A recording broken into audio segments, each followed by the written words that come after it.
আপনি জানতে চেয়েছেন বয়সের কারণে মাসিক বন্ধ হলে ওষুধ খেয়ে চালু রাখা যাবে কি? আপনি শহীদ জানতে চেয়েছেন যোগ্যতা থাকলে কি ঘুষ দিয়ে চাকরি নেওয়া যাবে? কক্স এই আইডি থেকে আপনি জানতে চেয়েছেন পরিবারের অজান্তে বিবাহ করেছি, এটা কি বৈধ হবে? নাহিয়ান নওয়াল আপনি জানতে চেয়েছেন মুর্দার গোসল সহিভাবে কিভাবে করতে হয়? নিশাদ জামান জানতে চেয়েছেন বাড়িতে থাকা অবস্থায় মেয়েদের পায়ের টাকনো দেখা গেলে কি গুনাহ হবে? শামীমা নাসরিন জানতে চেয়েছেন ফরজ নামাজ আদায় অবস্থায় হায়েজ হলে করণীয় কি? করে চলুন আপনাদের প্রশ্ন উত্তর দেওয়ার শুরু করি আমরা।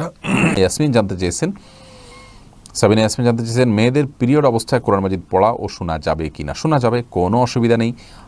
পড়ার ব্যাপারে ইখতিলাফ রয়েছে ওলামা ইকরামের মধ্য থেকে। বিন বাজ ইবনে উসাইমিন সহ আর রাহিমাহুল্লাহ সহ সৌদি আরবের স্কলারগণ জায়েজ বলেছেন। ইবনে তাইমিয়া আবু হানিফা রাহমাতুল্লাহ সহ বেশিরভাগ ওলামা ইকরাম না জায়েজ হারাম বলেছেন। যার কারণে আমরা বলবো কোরআন না পড়ে শোনা এটা উত্তম এবং নিরাপদ হবে। আর এ বিষয়ে বিস্তারিত এবং বিশদ আলোচনা আমরা একাধিকবার করেছি। এমনি সুমন আপনি আইডি থেকে জানতে চেয়েছেন ধর্ম যার যার উৎসব সবার কথাটা সঠিক কিনা? মোটেও সঠিক নয়। ধর্মের সঙ্গে যখন উৎসবটা ধর্মের উৎসব হয় তখন ওই উৎসবটাকে ধর্ম থেকে পৃথক করা যায় না, বরং ওই উৎসবটা ধর্মীয় উৎসব হয়। বিধায় আমরা কোনো ধর্মের ধর্মীয় উৎসব উপলক্ষে যদি বলি যে ধর্ম তারটা তার আমারটা আমার, কিন্তু উৎসবটা আমরা সবাই মিলে করব, তাহলে আমরা বলবো যে কোনো রাষ্ট্রের যখন উৎসব হয় তখন আমরা কি এটা বলি যে রাষ্ট্র যার যার উৎসব সবার? এটা তো আমরা বলি না। কথার কথা আমাদের স্বাধীনতা দিবস বা বিজয় দিবস উপলক্ষে আমরা যে আনন্দিত হই অথবা আমাদের দেশে যে আয়োজন হয়ে থাকে, পাকিস্তান কি সেই আয়োজনে সামিল হতে পারে বা পারবে? এটা কোনো যুক্তিতে পড়বে না। অতএব যে উৎসবে শিরক করা হয়ে থাকে, আপনার তাওহীদকে অপমান করা হয়ে থাকে, আপনার আল্লাহকে অপমান করার চেষ্টা করা হয়ে থাকে, আপনার আল্লাহর ব্যাপারে এমন কথা বলা হয় যেগুলো আল্লাহ অপছন্দ করেন, সেখানে আপনি সামিল হতে পারেন কিভাবে? বিধায় এ কথাটি মূর্খতা সুলভ কথা, এটা কোনো জ্ঞানী মানুষের কথা নয়। ধর্মে যখন উৎসবটা যখন ধর্মীয় হয় তখন সেই উৎসবের সাথে ধর্মের সম্পর্ক সরাসরি রয়েছে। নাহিয়ান নওয়াল আপনি জানতেছেন মুর্দার গোসল সহিভাবে কিভাবে করতে হয়? দেখুন, মুর্দার গোসল বিশুদ্ধভাবে করানোর বিস্তারিত বিবরণ আমরা বলার এখানে সুযোগ নেই। তবে আগাগোড়া তাকে ধৌত করতে হবে। তার যে সতর রয়েছে সেই সতরের অংশগুলো যদি ঢেকে রেখে তাকে ধুয়ে ফেলে দেওয়া যায় তাহলে সেটাই সবচেয়ে উত্তম হবে এবং ভালো হবে। এমডি আসাদুজ্জামান জানাচ্ছেন যাত্রাপথে কেবলার বিপরীতে পরিবহন চললে কিভাবে নামাজ পড়ব? ফরজ নামাজ হলে আপনাকে প্রয়োজনে নেমে যেতে হবে এবং সফর করার আগে আপনাকে সেবা পরিকল্পনা করতে হবে যে আমার নামাজের সময় আমি কীভাবে নামাজ পড়ব। গাড়ি থামানোর জন্য আগেভাগে গাড়িওয়ালাদের সাথে কথা বলতে হবে উঠার আগে, অথবা আপনার নেমে যাওয়ার সুযোগ থাকলে নেমে যাবেন। আর যদি সে সুযোগ না থাকে তাহলে সেক্ষেত্রে আপনাকে প্রয়োজনে পরবর্তীতে গন্তব্যে গিয়ে পড়তে হবে। ফরজ নামাজ কেবলা ছাড়া অন্য কোনো দিকে আপনি ইচ্ছাকৃত পড়তে পারবেন না। আর যদি গাড়িতে, এটা আমি ব্যক্তিগতভাবে অনেকবার করেছি, গাড়ি যদি কেবলার বিপরীত দিকে চলে তাহলে গাড়ির মাঝামাঝি দাঁড়িয়ে আপনি সালাত আদায় করতে পারেন। বিশেষ করে দূরপাল্লার গাড়ি যদি হয় বা ডাইরেক্ট গাড়ি যদি হয়, মাঝামাঝি যে ইয়েটা থাকে দুই পাশে সিটের মাঝামাঝি, সেখানে আপনি দাঁড়িয়ে কেবলামুখী অথবা বসে, দাঁড়িয়ে না পারলে বসে, আপনি যেভাবে পারেন সেভাবে কেবলামুখী হয়ে সালাত আদায় করবেন। কেবলামুখী 100% যদি নাও পারেন, 60-70% যদি কেবলামুখী হয় তবুও আপনার নামাজ হয়ে যাবে ইনশাআল্লাহ বিইজনিল্লাহ। আর নফল নামাজ যদি হয় তাহলে সেক্ষেত্রে গাড়ি যেদিকে ছুটছে আপনি সিটে বসে ওই অবস্থা নামাজ পড়তে পারবেন। ইয়াসিন আহমেদ আপনি জানতে চাইছেন সালাত বেহেশতের চাবি, হাদিসটি কতটুকু সহিহ? দেখুন, এ মর্মে অনেকগুলো হাদিস রয়েছে, সেগুলোর অর্থ এরকম প্রমাণ করে বিষয়টিকে।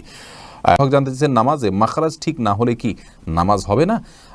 মাখরাজ ঠিক না হলে যে নামাজ হওয়া না ব্যাপারটা সেরকম না। আপনি চেষ্টা করবেন শুদ্ধ পড়ার জন্য, আপনার চেষ্টার পরেও যদি না হয় ইনশাআল্লাহ আল্লাহর কাছে আপনি গুনাহগার হবেন না। শামীমা নাসরিন জানতে চেয়েছেন ফরজ নামাজ আদায় অবস্থায় হায়েজ হলে করণীয় কি? অবশ্যই আপনাকে নামাজ ছেড়ে দিতে হবে যদি নামাজ অবস্থা আপনার হায়েজ হয়। মাহতাব আবির আপনি জানতে চেয়েছেন ছোট আমল কিন্তু ফজিলত অনেক বেশি, এমন কিছু নসিহত করুন। ভাই মাহতাব আবির, এমন অনেক কিছু আমলের কথা আমাদের এই পেজে আপনি পাবেন, ভিডিওতে সার্চ করে, অথবা আমাদের ইউটিউবে যে চ্যানেল রয়েছে আসুন্নাহ ফাউন্ডেশন, সেখানে সার্চ করে অনেকগুলো আমল পাবেন। ছোট্ট আমল কিন্তু ফজিলত অনেক। এরকম আমলের মধ্যে জিকিরের মধ্য থেকে রয়েছে দুরুদের আমলটি, তারপরে আপনার সূরা ইখলাস পাঠ করার আমলটি, তারপরে আপনার সুবহানাল্লাহ বিহামদিহি সুবহানাল্লাহিল আযীম সম্পর্কে সহিহ বুখারীতে আসছে রাসূল আকরাম সাল্লাল্লাহু আলাইহি ওয়াসাল্লাম বলেছেন এই দুটি বাক্য বলতে অনেক সহজ কিন্তু মিজানের পাল্লা অনেক ভারী হয় এবং এটা আল্লাহর কাছে অনেক বেশি প্রিয় হয়। এরকম আর অনেক আমলের কথা বলা হয়েছে। জুমার দিনে মসজিদে আগে যাওয়া, সেটারও অনেক বেশি ফজিলত রয়েছে। অতএব সে বিষয়গুলোকে আপনি জেনে আমল করবেন। তৌফিক বিশ্বাস আপনি জানতে চেয়েছেন জানাজায় জুতা বা স্যান্ডেল পরা বা খোলার বিধান কি? জুতা বা স্যান্ডেল খুলে জানাজা পড়তে হবে এমন কোনো বাধ্যবাধকতা নেই। জুতার তলায় যদি নাপাক থাকে তাহলে সেক্ষেত্রে জুতা খুলে নামাজ পড়া উচিত। আর যদি নাপাক না থাকে, সাধারণত নাপাক থাকার সম্ভাবনা কম থাকে, নাপাক যদি কোথাও লাগেও সেটা আমরা অনেক দূর পথ হাঁটতে হাঁটতে কিন্তু সে নাপাক দূর হয়ে যায়। বিধায় সাধারণত সচরাচর আজকাল রাস্তাঘাটে যে নাপাক পড়ে থাকে তা তো না, কাদা ময়লা লাগা এক জিনিস, আর নাপাক লাগা আর নাপাক মানে হলো মলমূত্র লাগা। মলমূত্র লেগে থাকলে সেটি ভিন্ন বিষয়, তাহলে সেক্ষেত্রে খুলে নামাজ পড়া উচিত। আর যদি সেটা না লাগে তাহলে ওইটা খুলে নামাজ পড়তে হবে, এমন কোনো জরুরি না। আমাদের দেশে অনেকে কিন্তু জানাজার নামাজের সময় জুতা খুলে তারপরে জানাজার নামাজ পড়েন। এরপরে আমির সোহাগ আপনি জানতে চেয়েছেন কারোর সাথে কোনো অন্যায় করলে যদি ক্ষমা চাওয়ার সময় বা সুযোগ না থাকে তাহলে করণীয় কি? দেখুন, যদি কারোর সাথে কোনো অন্যায় করে ফেলেন এবং তার কাছ থেকে ক্ষমা চাওয়ার সুযোগ না থাকে, আপনার উচিত হবে তার জন্য আল্লাহর কাছে মাপ চাওয়া। আল্লাহ মাগফিরলাহু ওয়ারহামহু, আল্লাহ আপনি তার জন্য তাকে ক্ষমা করুন, আপনি তার প্রতি রহম করুন, তার জন্য দোয়া করবেন। তার জন্য যত বেশি দোয়া করবেন, তার জন্য তার কাছে যত বেশি ক্ষমা চাইবেন, রহমের দোয়া করবেন, ইনশাআল্লাহ বিইذনিল্লাহ আল্লাহ রাব্বুল আলামিন বিষয়টি আপনার জন্য সহজ করে দিবেন। অতএব কিয়ামতের ময়দানে আপনি দুনিয়াতে যদি আল্লাহকে খুব বেশি সন্তুষ্ট করে যেতে পারেন, তাহলে আখিরাতে আপনার প্রতি অসন্তুষ্ট যারা আছেন, কোনো হক আছে আপনি দুনিয়াতে পরিশোধ করতে পারেননি, সেই না পারা থেকে আপনার ভেতরে অপরাধ বোধ জাগ্রত হয়েছে, আপনি আল্লাহকে খুব বেশি সন্তুষ্ট করার চেষ্টা করেছেন, আপনার ভিতরে ভয় কাজ করেছে। ইনশাআল্লাহ একটি হাদিস থেকে আমরা জানতে পারি যে আমাদের প্রিয় নবী সাল্লাল্লাহু আলাইহি সাল্লাম বলেছেন, কিয়ামতের দিন আল্লাহ তাআলা ওই ব্যক্তিকে আপনার পক্ষ হয়ে সন্তুষ্ট করাবেন এবং আল্লাহ তাআলা তাকে বিশেষ কিছু অফার দিয়ে আপনার হক আদায় করার ব্যবস্থা করবেন। অতএব যদি এরকম ব্যক্তিকে না পাওয়া যায়, তার পক্ষ হয়ে ক্ষমা চাইবেন, তার জন্য দোয়া করবেন, সেই সাথে বেশি বেশি আল্লাহর ইবাদতবন্দি করবেন, যাতে করে আল্লাহর সন্তুষ্টির মাধ্যমে তাকে আখিরাতে সন্তুষ্ট করা যায়। এরপরে আকাবউদ্দিন আপনি জানতে চেয়েছেন মেহরাবের টাইলস কাবার ছবি আছে, টাইলসে কাবার ছবি আছে, সালাতে কোনো ক্ষতি হবে কি না? দেখুন, মেহরাবের টাইলসে যদি কাবার ছবি থাকে সেক্ষেত্রে সালাতে মানুষের মনোসংযোগ নষ্ট হবে, এরকম করা অনুচিত। কিন্তু করলে যে কোনো বড় গুনাহ হয়ে যাবে ব্যাপারটি সেরকম নয়। শেখ শাফাত শামীর আপনি জানতে চেয়েছেন ঘরে বিড়াল পাললে কি কোনো গুনাহ হবে? না, বিড়াল পাললে কোনো গুনাহ হবে না, বরং সাহাবা ইকরাম অনেকে বাসা বাড়িতে বিড়াল পেলেছেন। নবী সাল্লাল্লাহু আলাইহি ওয়াসাল্লাম বলেছেন, ফাইন্নাহা মিনাত তাওয়াফিন আলাইকুমুত তাওয়াফাত, বিড়াল এটা তোমাদের বাসা বাড়িতে ঘোরাফেরা করে। এই হাদিস থেকে বোঝা যায় নবী সাল্লাল্লাহু আলাইহি ওয়াসাল্লাম সেটাকে অনুমোদন করেছেন, এটি জায়েজ আছে, কোনো অসুবিধা নেই। নিশাত আপনি জানতে চেয়েছেন বয়সের কারণে মাসিক বন্ধ হলে ওষুধ খেয়ে চালু রাখা যাবে কি? বনিশা জাহান, মাসিক যদি বন্ধ হয়ে যায় বয়সের কারণে, তাহলে সেক্ষেত্রে ওষুধ খেয়ে কেন চালু করতে যাবেন? এই কাজটি করা উচিত নয় যদি সেটা আপনার স্বাস্থ্যের জন্য ক্ষতিকর হয়। আর যদি আপনার স্বাস্থ্যের জন্য ক্ষতিকর কোনো কিছু না হয়, তাহলে সেক্ষেত্রে আপনি সেটা করতে পারেন। কিন্তু জামান জানতে চেয়েছেন বাড়িতে থাকা অবস্থায় মেয়েদের পায়ের টাকনো দেখা গেলে কি গুনাহ হবে? না, কোনো অসুবিধা নেই। বাড়িতে থাকা অবস্থায় মেয়েদের পায়ের টাকনো যদি দেখা যায়, বিশেষ করে মাহরামরা যদি দেখেন, সেক্ষেত্রে কোনো অসুবিধা নেই। আপনি শহীদ জানতে চেয়েছেন যোগ্যতা থাকলে কি ঘুষ দিয়ে চাকরি নেওয়া যাবে?